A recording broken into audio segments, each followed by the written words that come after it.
अल्हम्दुलिल्लाहि रब्बिल आलमीन वस्सलातु वस्सलामु अला सय्यिदिल मुरसलीन अम्मा बाद। कल की वीडियो में हमने वो चीज़ें जिनसे वज़ू टूट जाता है उनके बारे में सुना। आज वज़ू के मुताल्लिक़ ही मुतफ़र्रिक़ मसाइल उसके बारे में हम सुनते हैं। मसला नंबर 1, ख़ारिश या फुड़ियों में जबकि बहने वाली रतूबत ना हो बल्कि सिर्फ़ चिपक हो, कपड़ा उससे बार बार छू कर अगरचे कितना ही सन जाए पाक है।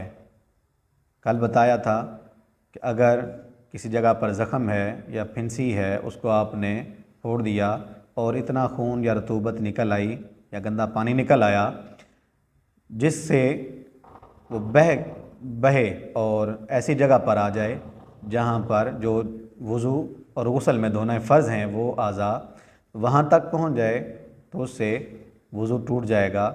आज बात ये है कि ख़ारिश हुई या फिंसियाँ छोटी छोटी हुई, उनमें वो रतूबत नहीं जो बहने वाली हो, यानी खून नहीं, पीप नहीं, सिर्फ़ चिपकने वाली रतूबत है। तो ऐसी सूरत में वो जितनी बार चिपके उससे वज़ू वगैरह नहीं जाएगा। मसला नंबर 2, सोते में राल जो मुँह से गिरे, अगरचे पेट से आए, अगरचे बदबूदार हो, वो पाक है, उससे कपड़े वगैरह नजस नहीं होंगे। सो गया बंदा, रालें टपकती हैं कई अफराद की, तो अगर ऐसे ही सूरत में जितनी मर्ज़ी राल टपक जाए तो वो राल पाक है, उससे कपड़े वगैरह नापाक नहीं होंगे। मसला नंबर 3, मर्द के मुंह से जो पानी बहे वो नजस है। मुर्दे के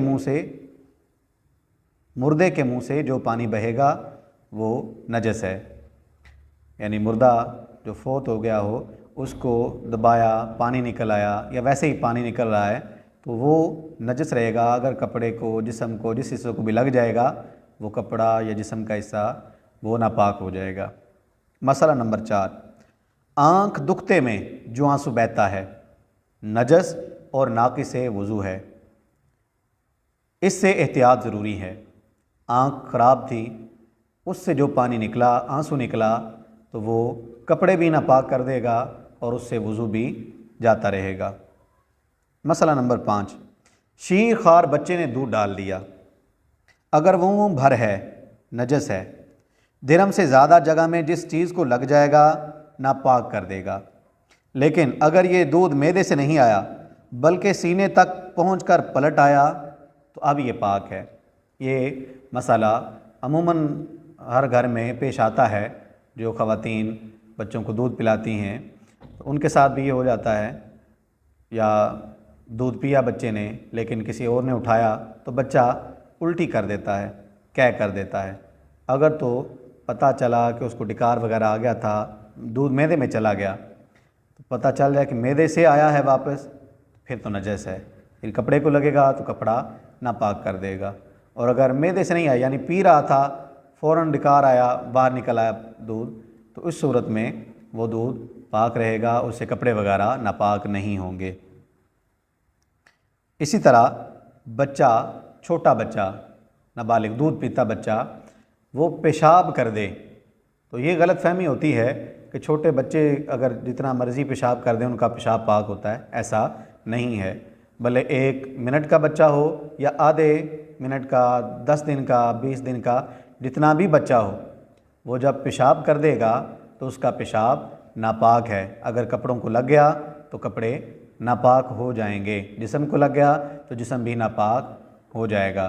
तो इन सूरतों को ख़ुसूसी तौर पर हमें जहन में रखना चाहिए। बच्चा भले जितना भी हो, 1 दिन का हो, 1 घंटे का हो, 1 मिनट का हो, उसने पेशाब कर दिया तो इस सूरत में कपड़े नापाक हो जाएंगे अगर कपड़ों पर पेशाब किया तो। इसी तरह दरमियाने वज़ू अगर री खारिज हुई या कोई ऐसी बात हो जिससे वज़ू जाता रहे तो नए सिरे से फिर वज़ू करेगा। जितने आज़ा धुल चुके थे अब वो फिर से बेधुले हो गए। वज़ू कर रहा था, उसने हाथ भी धो लिए, मुंह भी धो लिया, मसा भी कर लिया, पाँव रहते थे कि हवा खारिज हो गई। अब इस सूरत में दोबारा शुरू से नए सिरे से वज़ू करेगा। ये नहीं कि वो तो मैंने पहले कर लिया है तो अब सिर्फ पाँव धो लेता हूँ, ऐसा नहीं है।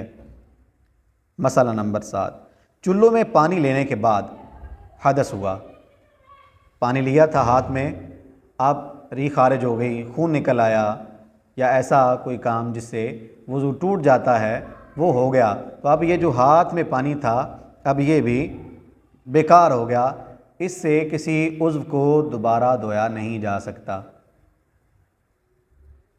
मसला नंबर 8, मुंह से इतना थूक निकला कि थूक सुर्ख हो गया।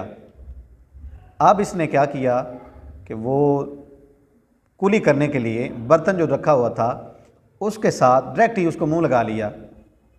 अब अगर डायरेक्ट मुंह लगा लिया तो कटोरा या जो भी था उसमें वो पानी सारे का सारा नजस हो जाएगा, और जहाँ पर वो कटोरा लगा था उस वजह से सारे का सारा पानी वो नजस हो जाएगा। चुल्लू से पानी लेकर कुली करे और फिर धोकर कुली के लिए करना चाहे तो मुंह लगा सकता है।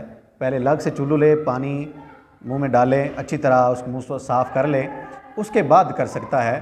पहले अभी खून निकला ही था तो खून निकलते साथ ही वो मुंह को लगा गया बर्तन, तो इस सूरत में वो सारे का सारा पानी नजस हो जाएगा।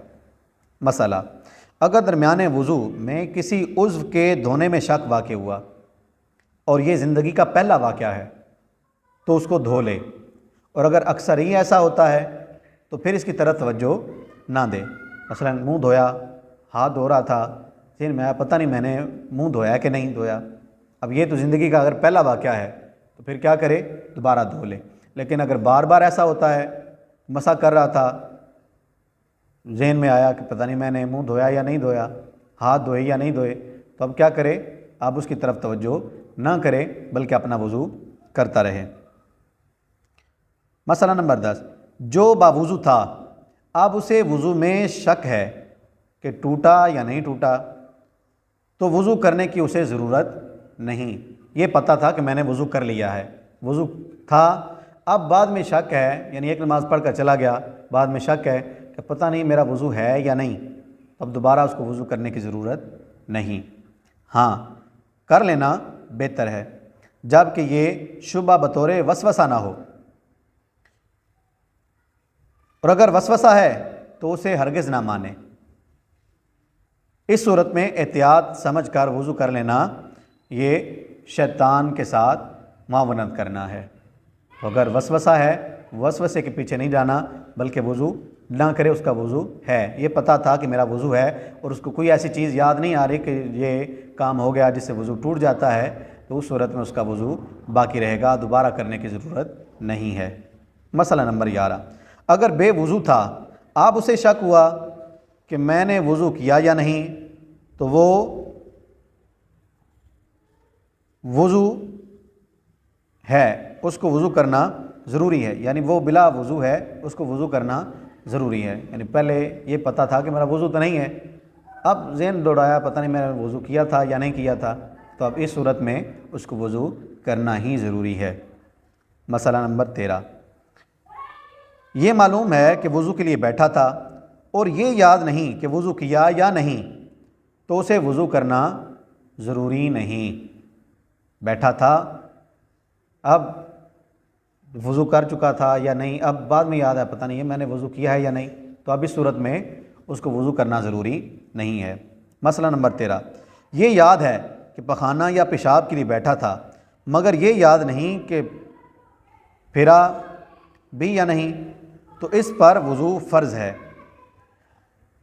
बैठा था वज़ू पखाने के लिए, अब उसने किया या नहीं किया, या दोबारा वो कहता है कि मैंने पता नहीं वज़ू किया या नहीं, तो इस सूरत में उसको वज़ू करना ज़रूरी है। मसला नंबर 14, ये याद है कि कोई उज़्व धोने से रह गया मगर मालूम नहीं कि कौन सा उज़्व था, तो बायां पाँव धो ले। ये पता है कि कोई उज़्व रहता है लेकिन ये नहीं पता कि कौन सा रहता है, तो क्या करे, उल्टा पाँव धो ले। म्यानी में तरी देखी मगर ये नहीं मालूम कि पानी से है या वो पेशाब है, अगर उम्र का ये पहला वाक़या है तो वज़ू कर ले और उस जगह को धो ले, और अगर बारहा ऐसे शुबे पड़ते हैं तो इसकी तरफ तवज्जो ना दे कि ये शैतानी वसवसा है। अगर कोई उसको बीमारी नहीं है, उसको पता है कि मुझे इस तरह का कोई मसला नहीं है, तो फिर उसकी तरफ तवज्जो ना दे। यानी वो हिस्सा जो शलवार के सामने होता है उसको म्यानी कहते हैं।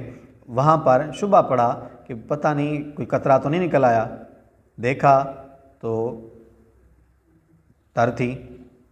अब ये नहीं पता कि ये वज़ू के पानी की वजह से कोई पानी का छींटा गिरा है या कोई कतरा निकला है। तो इस सूरत में अगर ज़िंदगी का पहला वाक़या है तो फिर वज़ू दोबारा कर ले और उस जगह को धो ले, और अगर ऐसा बारहा उसको महसूस होता है तो फिर उसकी तरफ तवज्जो ना दे। ये वज़ू के मुतालिक कुछ मज़ीद मालूमात थी जो हमें अमूमन इसकी तरफ हमारा ध्यान नहीं जाता। तो आज की इस वीडियो से उम्मीद है इंशाअल्लाह हमें ये मालूमात मिल गई है कि इन चीज़ों से वज़ू टूट जाता है और इन चीज़ों से वज़ू नहीं टूटता। किन चीज़ों से कपड़े नापाक हो जाते हैं, किन चीज़ों से कपड़े नापाक नहीं होते, इस बारे में हमें मालूमात मिल चुकी। मज़ीद कुछ वज़ू करते वक़्त अगर बंदा नंगा था, नंगे बंदे ने वज़ू कर लिया, दोबारा कपड़े पहने, तो कुछ लोग समझते हैं कि इसका वज़ू टूट गया। वज़ू किया, अब बंदा भले नंगा होकर दूसरे कपड़े पहने, या वैसे ही कोई मसला था नंगा हो गया, दोबारा कपड़े पहने, उसने कपड़े तब्दील की, जो भी मसला था, तो उस नंगे होने से बंदे का वज़ू नहीं टूटता।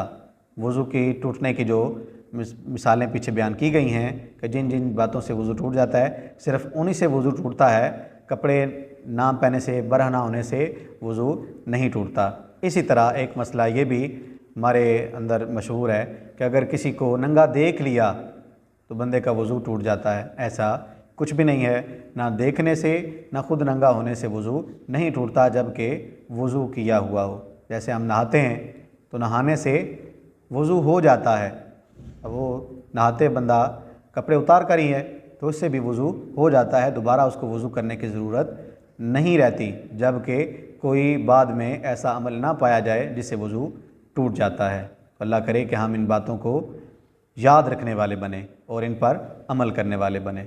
आमीन बिजाहि नबी अमीन सल्लल्लाहु अलैहि वसल्लम।